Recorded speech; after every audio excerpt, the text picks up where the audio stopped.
Hey guys, and welcome to Broken Curious. Today's Black Friday, and so we're going to see if we can save some money and make some holiday gifts for our loved ones with things that we got laying around.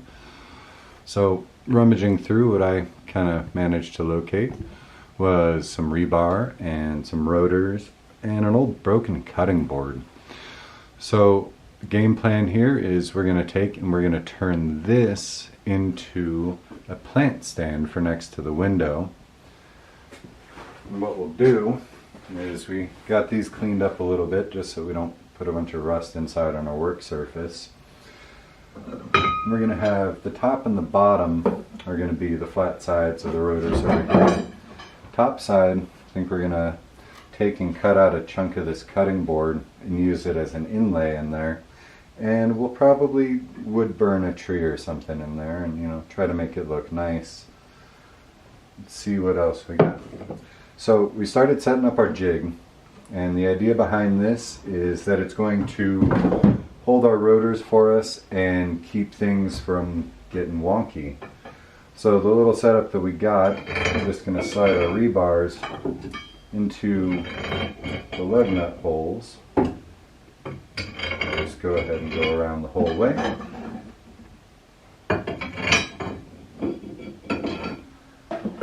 And when we set up this jig, the primary thing that we were trying to do, aside from just holding these, is that one of the most important things when you're building anything is that you want to start from level.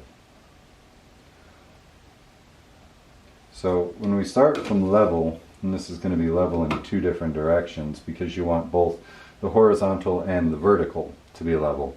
That way you know that you can actually build square. Your measurements are going to come out the same, and drinks aren't going to fall off your end table. You're not going to have a pot crash down.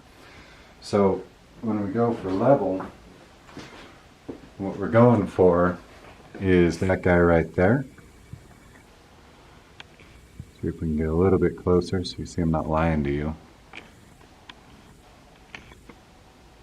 There you go. So we want to start from level. And what that's going to do is ensure us that we're able to actually build a square product. So the other thing that I kind of set this jig up for is that one side is going to be held down and so it's clamped, while the other side is free floating. So what I'm able to do with that is I can rotate and kind of decide, which angle I want all my rebar to run at and have it do it nice and fluidly. So I can bring it all the way together and have everything touching in the middle, or I can run it all the way out, have everything run in parallel, and in either direction for that matter. So what we kind of decided on was right in between. So kind of at that halfway point, the rotors have some nice slits in it, and so we're going to try to stay with that curvature and rotation of it. So we've got that set up, we're level, we're square, and we're going to finish up a little bit of cleanup, and then we're going to go ahead and weld up inside over here. Now we've got that cleaned up so that you guys can see the actual weld areas that are going to be happening. And what I want to do is I want to get one side of this to be completely ready to go. So we're going to have it be squared, we're going to have it be leveled. And that way when I start the one side of it, I don't have to worry about it. Like, it's already set in. But if I set that in and I'm not square and level, then I'm going to be fighting it later when I go to flip that over and do the other side.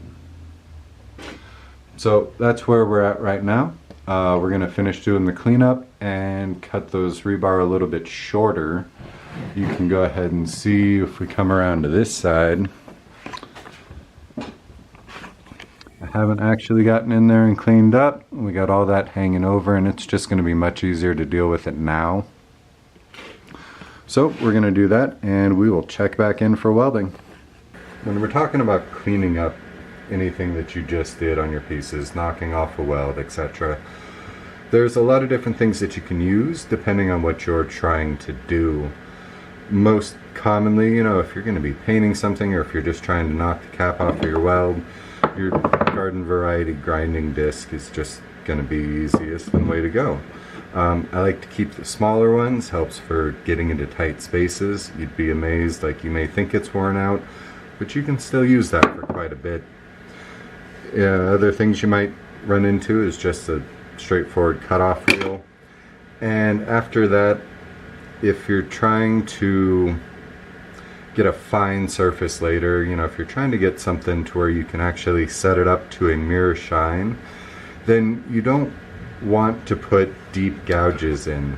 If you use something like this 24 grit and you tear into that, you're going to leave deep gouges, and that's just going to be a nightmare to try to take out later. So if you start with something a little bit finer and go on it, say like a little 50 grit, you're going to take off a lot of material and it's going to get done quickly, but you should be able to minimize some of the cleanup that you have to do later with it. Other ways that you can go and that are really handy is wire brushes. It's going to come from anything of this big old bushy guy here, which is going to take off, surface rust and things like that. Get into some corners pretty nicely. You got your twisted wires, and these are also going to leave some deeper gouges. These are going to take off a lot of rust and loose material, but they're not actually going to take off much of your metal. So depending on what you're doing, kind of dictates what you want to use and what tools you have available.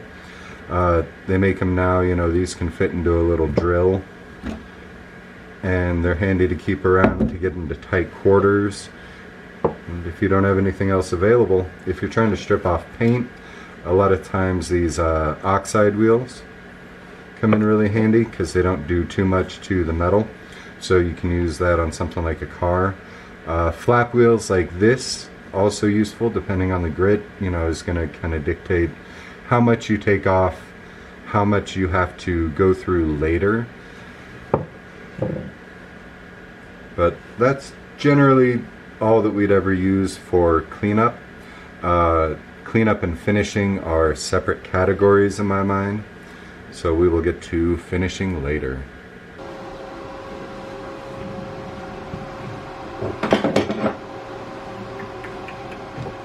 Now, important things about welding is, number one, you can always grind it out and do it again, but try to get everything set up. Usually do some tests.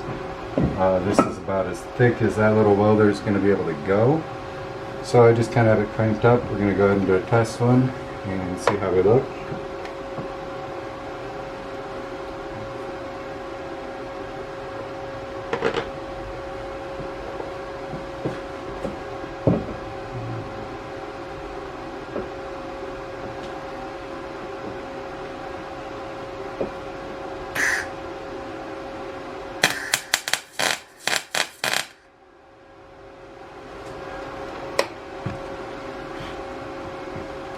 Alright, let's go ahead and we'll zoom in there and see how that looks for you. So, when we did that, you can see it's crowned a little bit. You actually can't. And I'll get that figured out at some point. Pretty new to this, so if you guys have any suggestions, feel free. We're going to turn that up just a little bit more, try to get a little bit more penetration, because again, we want this to be solid, we don't want to have any big issues with it.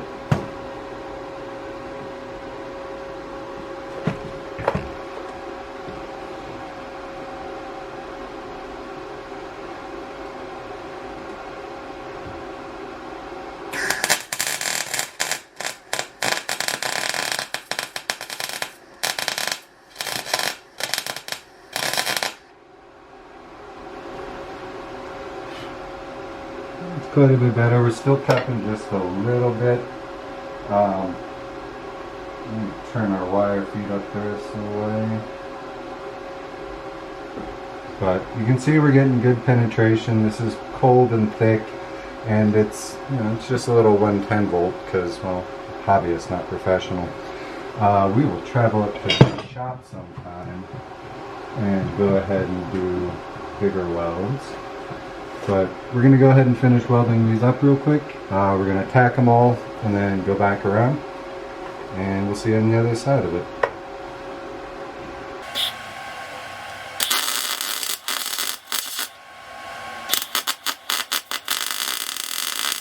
So we got everything flipped over in the jig, and we went ahead and we made sure that we got everything leveled again.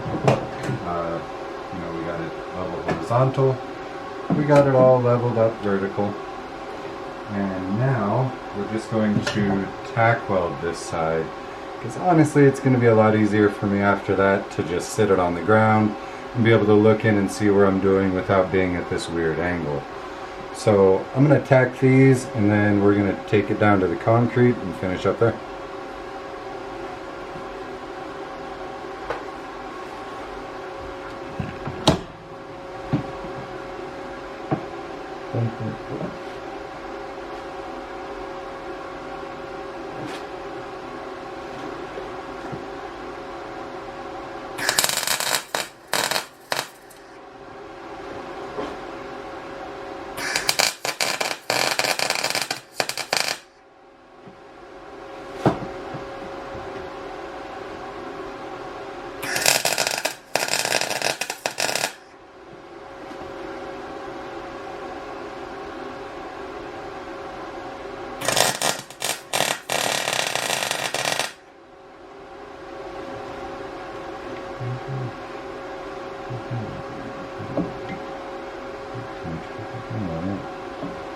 I forgot to cut that one off.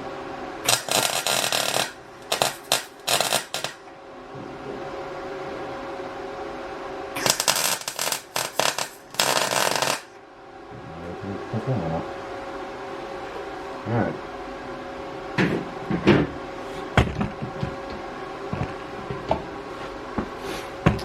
So there's our tacks, and we're going to swing over and set up on the ground over here.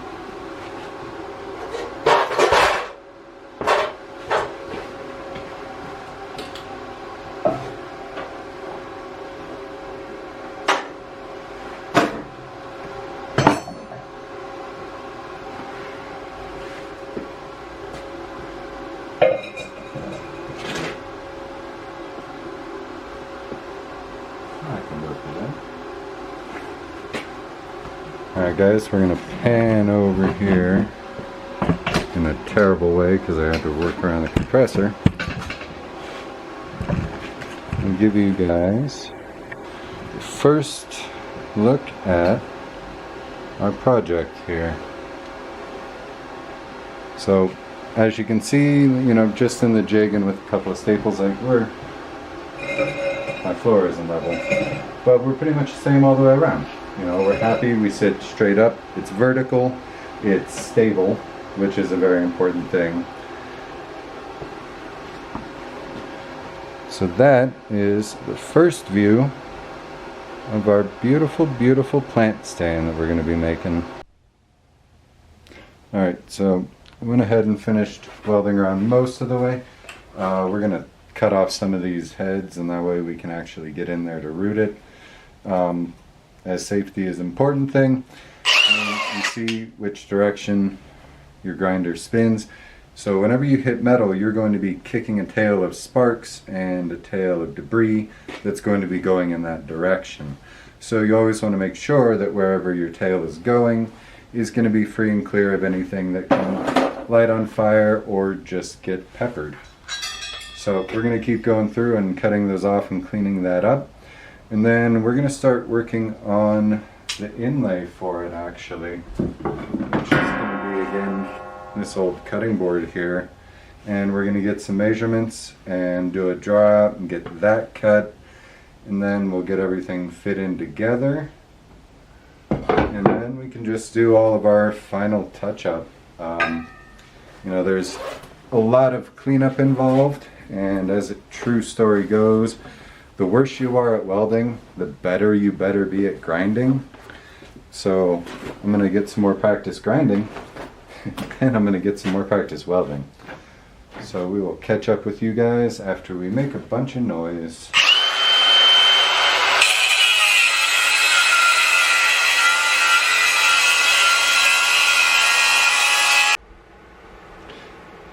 getting ready to make our inlay, and so we're going to get the measurement of our diameter across here from one side of the circle to the other.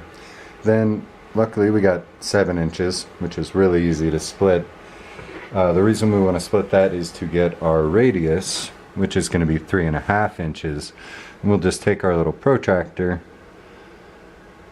I think this is a protractor at least. I don't know, it's been a while since 8th grade math. But we're just going to take our little guy here and we're going to get our radius, which is 3.5 inches. Now the reason that we want to do that is so that we can transfer that circle onto our new surface here. Now I want to be able to make 2 of these, so I want to start fairly towards the outside, and I'm just going to get kind of a rough spot that I know is good all the way around, and that is where I'm going to just take my center punch here. And remember that I'm going to want a flat surface on this, so I don't want to put very much of a dent at all. I just want that tiny little divot that I'm going to be able to sand out later, so that when I take this guy and we just go around real fast. This one doesn't lock, so I got to be sure not to press too hard, so I'm sorry if you guys can't see this line really well. And we're just going to transfer it over onto that. Now once we have our line transferred, you can kind of see it scribbled in there, we want to go ahead and take our ruler again and make sure that we didn't go off anywhere. So I set this up to be just a little bit over 7 inches for the reason of I want a little bit that I can actually sand off. And you guys can see right there that, you know, we're right there at what we want going across on our diameter. So we're going to go ahead and cut this out. Now normally probably the easiest way to do this would be a scroll saw or a jigsaw. Bandsaw work great. I have none of the above here. I went ahead and broke out the chop saw for this. It's going to be a little bit easier just to control my cuts in that, since I don't really want to be trying to freehand with something that I can't clamp down anywhere. So we're just going to come in here and take off a bunch of corners.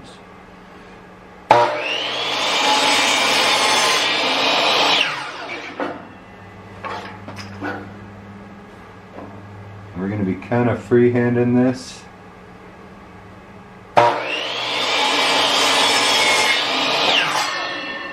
And that way we'll just be able to get it nice and clean. Alright, so you can kind of see now how we're just going around and we're cutting pretty close. You know, we're going to have a bunch of little corners in that, but it's not going to be a big deal. We're just going to be able to keep working around and taking off little bits so that we can follow our line. And then we'll just take a sander and we'll just touch up around until we get a nice tight fit.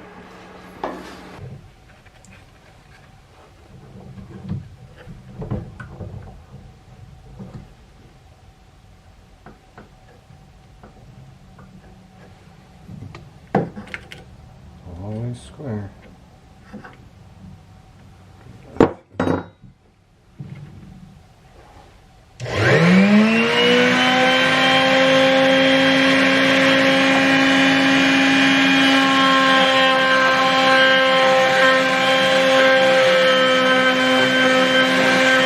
The next step for me is going to be deciding on the stencil that I wanted to use for my wood, and I kind of like that guy.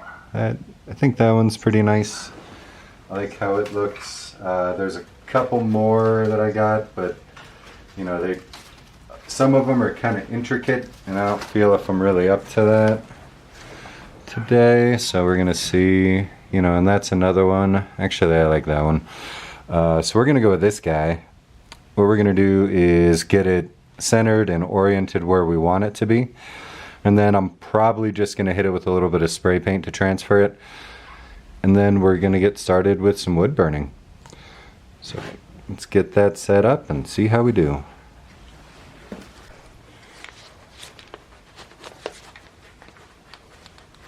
"15 minutes of shaking cold spray paint up later." We're going to go ahead and transfer this on. So I just kind of want to go over just that area, and it doesn't have to be incredibly dark. It's going to stick out, but I want to make sure that I don't spray underneath, which is going to mess up my actual stencil. So we just spray that on there. Go ahead and pull it off. And as you can see, that transferred really nicely. We're going to go ahead and get the iron heat up, and we will start some wood burning on this.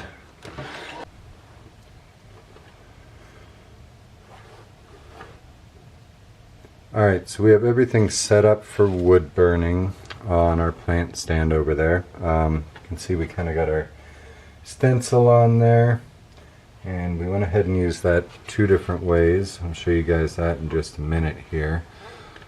But whenever we're wood burning, you know, different materials are going to burn differently. So you want to test the best that you can to kind of get your pattern down and everything like that. What I decided on for today is majority of it we're going to be doing with this guy.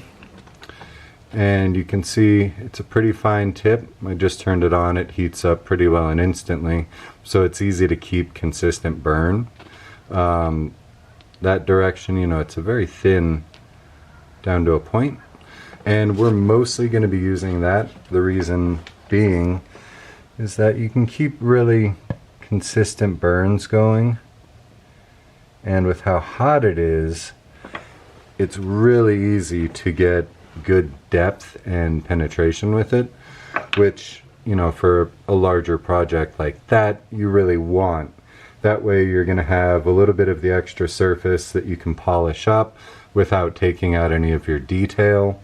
And again, like, it's a very hot tip, so it does extraordinarily well for detail, and it's my favorite way to go personally.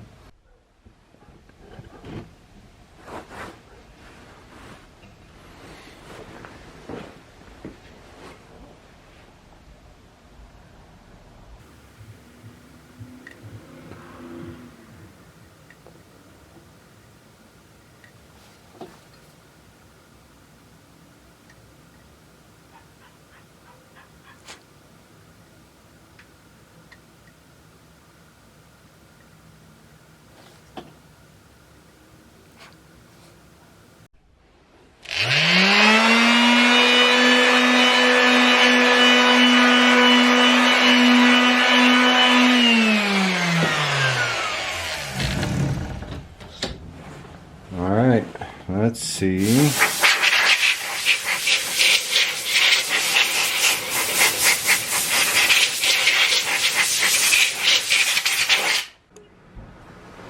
Finishing is one of my favorite parts of a project because it's meticulous. I'm dealing with 2 different materials here, and the wood is a lot softer than the metal, obviously. So for the wood, I'm going to be able to get away with stopping at about a 400 grit, and that's going to give me a really, really smooth surface on the wood. The metal, on the other hand, it really depends on how shiny I want to get it, and I want to be able to take a buffing wheel to the top of this and get it just show car glossy. And I'm probably going to end up stopping somewhere at about a 2000 grit. Stopping at a 2000 grit means that along the way I'm going to be going through a majority of these sandpapers, and I'm going to be doing it incrementally. So most of the prep work that I did on that, I tried to stay at about an 80 grit at the worst. So that means that those scratches are what I'm going to be trying to get out. Metal is hard, so if I go from an 80 to a 400, I'm going to sit there for hours and hours and hours and get nowhere. So I want to do it incrementally and slowly, working out the deep scratches and getting a lot lighter scratches, and just getting it and bringing that surface all the way until it's mirrored and shiny.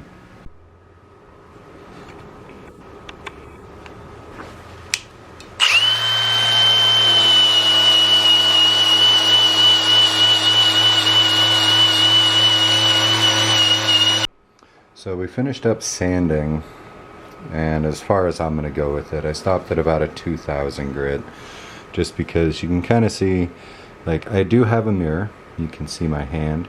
It's not going to be perfect just because I don't actually want it to be. Now, deciding what to seal this up with came down for me to what I had around. And for this wood today, we are going to be using some 10W30. Why? Well, number one, like I said, it's what I have around. Number two, it's going to saturate and penetrate this wood just as well as anything else. So we're just going to go ahead and rub it on in.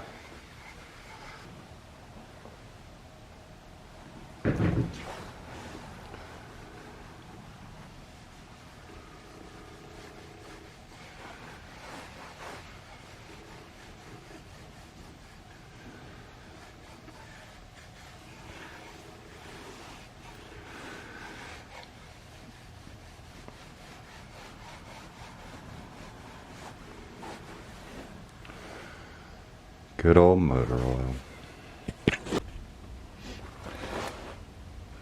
Couple hours later, and mostly because of batteries and having to recharge them, as you can see, we've got a pretty decent little mirror going to most of this. Now, I want a number of different finishes on this, so for this next part, we're actually going to be causing rust to happen. So all that I got that I need to do that is a little bit of brake clean, because I'm going to go ahead and clean any of the oil that I may have spread in there out so that I get some good rust gone, and water. And so it continues.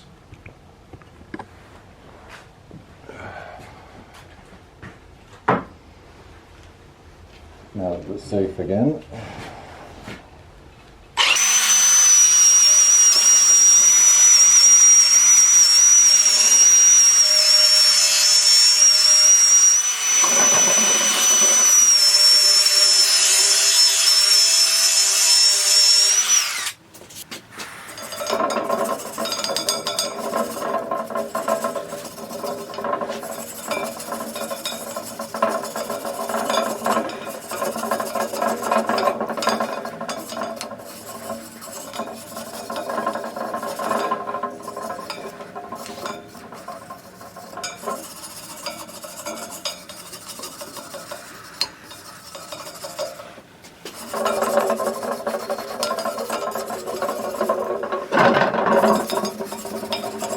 At this point, I'm gonna go ahead and wipe everything down. We're gonna get some clear coat onto this. So that's what I had left over, and so that's what we're gonna use.